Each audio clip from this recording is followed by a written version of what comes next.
Hello, everyone.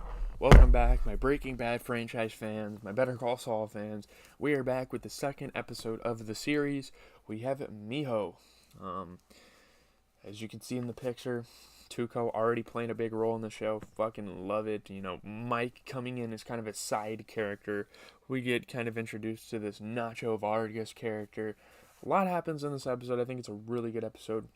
But before we really talk about what I think, let's get into the plot. Let's get what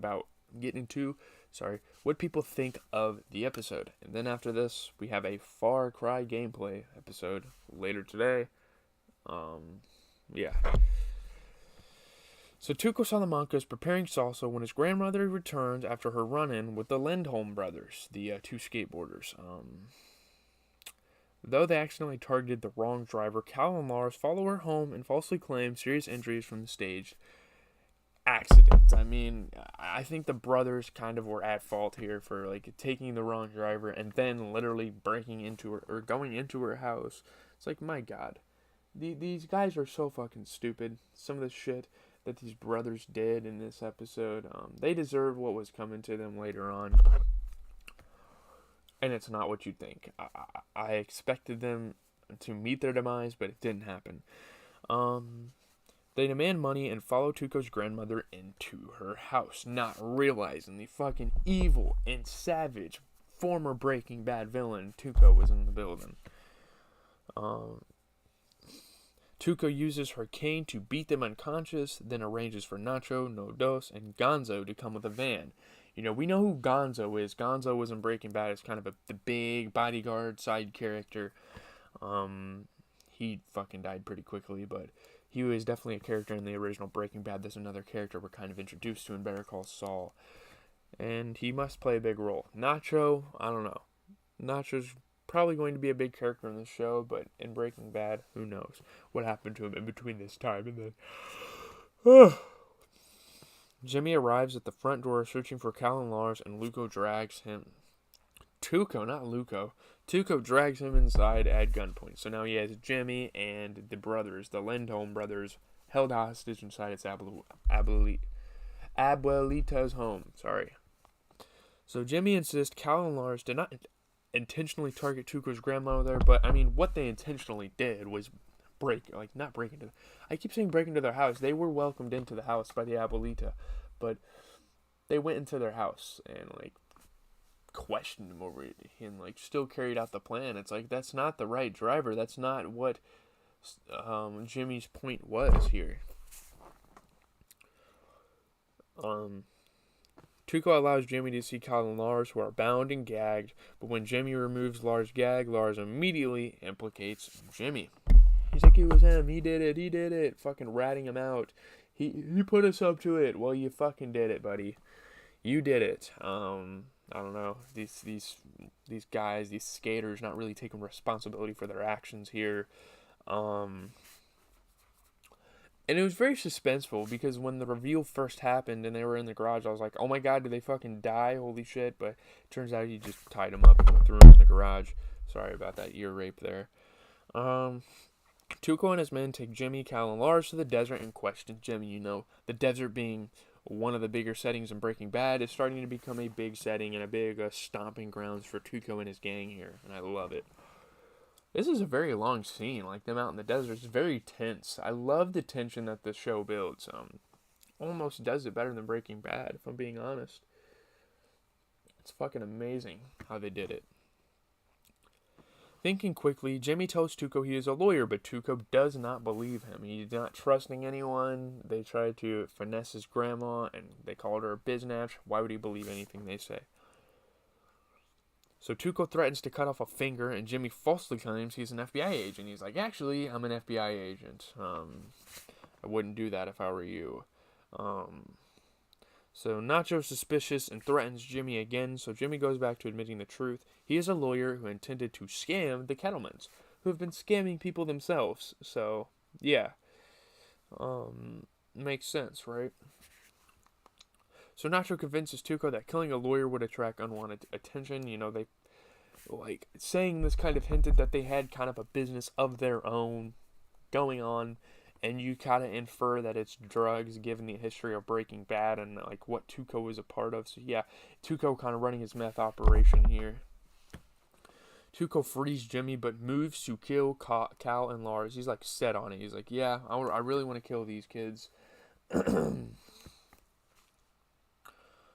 Jimmy convinces Tuco to spare their lives and talks them into only breaking one leg each as punishment. It's still kind of fucking gruesome. The crunching of the bones. I mean, they did the sound effects up to a fucking T in this episode. My God. Don't kill him. You can break one leg each. He's like Saul's like, I believe in fair sentences. You know, I'm a lawyer and stuff like that. I'm in the justice system. And he kind of gives Tuco like this life lesson, like almost like this lecture. And it's a really cool moment. Tuco and Jimmy have some great moments here in this story, and I love it. The show is doing a really good job here at that. So after bringing Cal and Lars to a hospital, Jimmy arrives at a bar for a date. Oh, Jimmy. A customer snapping breadsticks remind Jimmy of the broken leg, so he excuses himself and vomits in the bathroom, kind of having a PTSD moment from what just happened with Cal and Lars there. An intoxicated Jimmy later collapses on Chuck's couch after forgetting to leave his cellular phone in Chuck's mailbox like he did before, because again, Chuck has electromagnetic hypersensitivity. He can't be around electromagnets, and your phone obviously has an electromagnetic field in it. So, yeah, he's very sensitive. He has like the tongue. He's like throws it out. You know, he can't like touch it. Chuck's EHS causes him to throw the phone outside. Yeah, like I said. The following morning, Chuck admits to seeing the hospital bill for Cal and Lars. He's like, yeah, I saw this. 2 broken legs. What happened? Jimmy reassures Chuck that he is not returning to his con man past. He is, but he kind of lies to Chuck to kind of reassure him that everything is alright. Kind of how Walter lies to his family. A lot of lies in this show. Jimmy. Jimmy is going to have a Breaking Bad story of his own, and they already kind of hint at that in this episode. It's so awesome. So Jimmy returns to his office after several days in court. You know, they have a montage of him like talking to people, consulting with people, like, hey, you want to work together? And then he gets his coffee, he goes to the bathroom, it's showtime, and then he goes in the courtroom. Really cool there. A salon employee tells him a client has arrived. So, you know, like Jimmy's just now like kicking back on the couch. He's like, I'm not gonna have any customers anytime soon. Like, you know, he's got like a couch in his office. He's kind of pimping, really. It's a very small space. It's a boiler room, which is still kind of comical for me. The humble beginnings of Saul Goodman. But a customer comes through and he's like, oh my God, I finally get a customer coming straight to my office. The client is Nacho, who tells Jimmy he wants to steal the Kettleman's $1.6 million, for which he will pay Jimmy a finder's fee. So this is one of the first, like, crazy scam acts, finesseries that I think Jimmy is going to perform, and it's going to develop throughout the show, throughout the season. Maybe that's what's going to happen for the rest of the season. Maybe the rest of the season is going to be, them kind of seeking out Kettleman's money. I don't know. Jimmy insists he is a lawyer, not a criminal. Not for fucking long, buddy. Nacho writes his phone number on one of Jimmy's matchbooks and tells Jimmy to call when he figures out he is in the game. So Nacho knows, like, Jimmy's going to want to do this, and he knows he's kind of involved in stuff like this. He's a con man.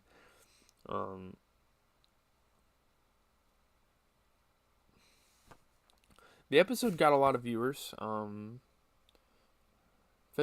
drop in viewers, but still a lot for this TV show.